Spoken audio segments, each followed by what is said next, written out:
រាប់អានបាត់ថ្ងៃនេះសំណែនម៉ាស៊ីនបូមទឹកមួយទឹកជប៉ុនបងប្អូនម៉ាក់ Kawasaki ណាស្អាត4ហ៊ុន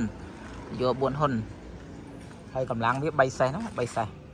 អានេះខ្នាតកដាលល្មមអាចប្រើប្រាស់បូមទឹកស្រោចដំណាំឬក៏បូមទឹកដាក់ស្រែដាក់ចំការបានណា4ហ៊ុនវាគួរសមដែរណាបាទរូបសម្បត្តិម៉ាស៊ីនគឺស្អាតប្រភេទ Kawasaki នេះជាប្រភេទម៉ាស៊ីនដែលធន់ប្រើហ្មងធន់ប្រើណាហើយម៉ាស៊ីនវាក៏នៅថ្មីស្អាតផងដែរបាទមើលទៅអែមតែម្ដងបាទកម្លាំងម៉ាស៊ីនវា3សេះណាបង3សេះហើយឥឡូវខ្ញុំតេស្តម៉ាស៊ីនឲ្យបងប្អូនស្ដាប់សំឡេងតិចបន្ទាប់មកតេស្តទឹកជូនបាទ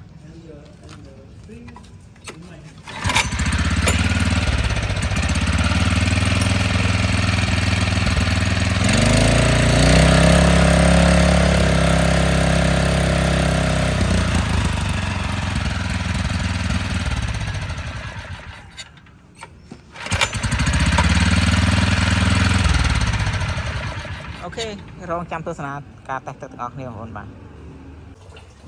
ឥឡូវនេះដល់វគ្គតេស្តទឹកហើយបងប្អូនវគ្គតេស្តទឹកណាទស្សនានៃការតេស្តទឹកទាំងអស់គ្នាតោះ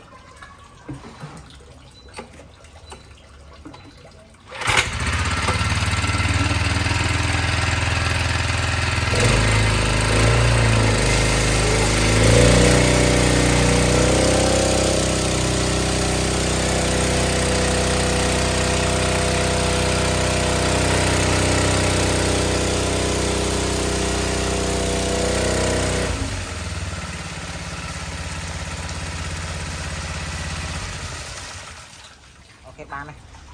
អូខេអត់មកគ្រូបមិនចាប់អស់ពាក់កដាលជាងបងប្អូនគ្រូបណាតាមមកទឹកផ្លឹកស្វាយតែម្ដង